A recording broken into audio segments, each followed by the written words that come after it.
KSU പ്രതിഷേധത്തിനിടെ പരിക്കേറ്റ ആരോഗ്യമന്ത്രി വീണ George ആശുപത്രിയിൽ വിട്ടു. പുലർച്ചെ 4 മണിക്ക് ആണ് മന്ത്രി ആശുപത്രിയിൽ വിട്ടത്. സ്വന്തം വാഹനത്തിലാണ് മന്ത്രി തിരുവനന്തപുരത്തേക്ക് തിരിച്ചത്.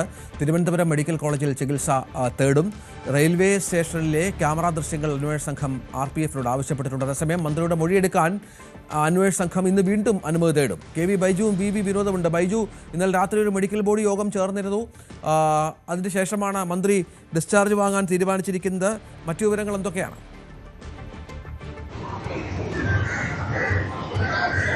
രഞ്ജിത്ത്, ഇന്ന് പുലർച്ചെ 4 മണിയോടുകൂടി ഔദ്യോഗിക വാഹനത്തിലാണ് മന്ത്രി പരിയാരം മെഡിക്കൽ കോളേജിൽ നിന്നും തിരുവനന്തപുരത്തേക്ക് പുറപ്പെട്ടത്. നമുക്ക് മനസ്സിലാക്കാൻ സാധിക്കുന്നത് പത്തനംതിട്ടയുടെ അവരുടെ വസതിയിൽ കൂടി പോയതിനു ശേഷമായിരിക്കും തിരുവനന്തപുരത്ത് എത്തുക എന്നാണ്. ഏതായാലും ഇന്നലെ രാത്രി 10 മണിയോടുകൂടി ഓൺലൈനിലാണ് ഇത്തരത്തിൽ മെഡിക്കൽ ബോർഡ് യോഗം ചേർന്നത്.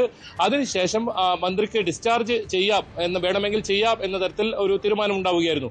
മാത്രമല്ല, മന്ത്രിയുടെയും അതുപോലെ തന്നെ കുടുംബത്തിന്റെയും വലിയ സമ്മർദ്ദമുണ്ടായിരുന്നു. ഡിസ്ചാർജ് വേണം എന്നതിന് തുടർ ചികിത്സ ആവശ്യമാണെന്ന് മെഡിക്കൽ ബുള്ളറ്റിൻ പറയുന്നുണ്ട്. അതുകൊണ്ട് തന്നെ മന്ത്രി തുടർ ചികിത്സയ്ക്കായി തിരുവനന്തപുരം മെഡിക്കൽ കോളേജിലേക്ക് പോകാനാണ് സാധ്യത. അവിടെ 3-4 ദിവസം തുടർ ചികിത്സ വേണ്ടിവരുമെന്നാണ് പരിയാരം മെഡിക്കൽ കോളേജിലെ ഡോക്ടർമാരുമായി ബന്ധപ്പെട്ടപ്പോൾ നമുക്ക് അറിയാൻ സാധിച്ചത്. എന്തായാലും പുലർച്ചെ 4 മണിക്ക് തന്നെ മന്ത്രി ഇത്തരത്തിൽ അവിടെ നിന്നും പുറപ്പെട്ടത് അത് വലിയ തോതിൽ ചർച്ചയായിട്ടുണ്ട് ഇപ്പോൾ.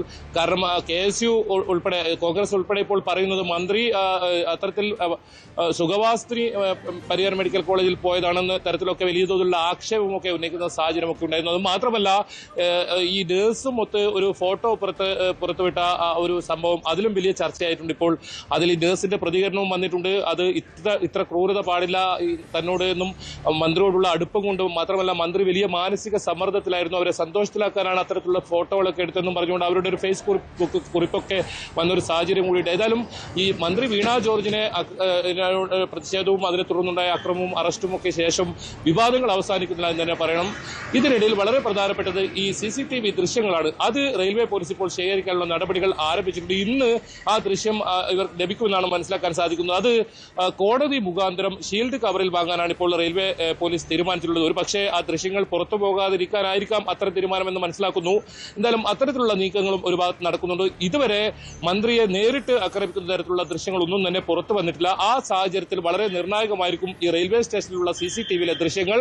ആ ദൃശ്യങ്ങൾ ഷീൽഡ് കവറിൽ വാങ്ങാനാണ് ഇപ്പോൾ തീരുമാനിച്ചിട്ടുള്ളത്. അത് കോടതി മുഖാന്തരം തന്നെ കൈമാറാനുള്ള ഒരു തീരുമാനമാണ് ഇപ്പോൾ എടുത്തിട്ടുള്ളത്. ആ ദൃശ്യങ്ങൾ കൂടി വരുന്നതോടെ ഇതിൽ കൃത്യമായൊരു വ്യക്തത വരും. എന്തായാലും 5 KSU പ്രവർത്തകരാണ്, KSU ജില്ലാ പ്രസിഡന്റ് ഉൾപ്പെടെ 5 പേരെയാണ് റിമാൻഡ് ചെയ്തിട്ടുള്ളത്.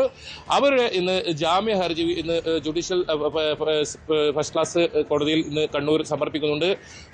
അതും സംബന്ധിച്ച ഒരു തീരുമാനങ്ങൾ കൂടി ഇന്ന് വരാനുണ്ട്. ഏതായാലും ആരോപണ പ്രത്യാരോപണങ്ങൾ ഇപ്പോഴും തുടരുന്നു. അത് നേരത്തെ മന്ത്രിയെ ആക്രമിച്ച സംഭവവുമായി ബന്ധപ്പെട്ടാണെങ്കിൽ ഇപ്പോൾ ആശുപത്രിയിൽ പ്രവേശിച്ചതുമായും അതുപോലെ തന്നെ മന്ത്രി പുലർച്ചെ 4 മണിക്ക് തന്നെ ആശുപത്രി വിട്ടതുമായി ബന്ധപ്പെട്ട ചർച്ചകളാണ് ഇപ്പോൾ സജീവമാവുന്നത്.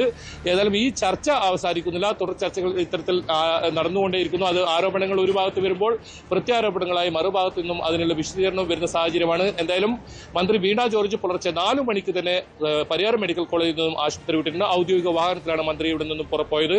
ഇനിയിപ്പോൾ തിരുവനന്തപുരത്ത് എത്തിയാൽ തിരുവനന്തപുരത്ത് തുടർ ചികിത്സ ഉൾപ്പെടെയുള്ള മറ്റു കാര്യങ്ങളിലേക്ക് കടക്കും. ഏതായാലും പത്തനംതിട്ടയിലെ വസതിയിൽ കൂടി അവർ പോകുന്നുണ്ടെന്നാണ് അറിഞ്ഞത്. അങ്ങനെയാണെങ്കിൽ ഉച്ചയോടുകൂടി തന്നെ മന്ത്രി തിരുവനന്തപുരത്ത് എത്തും.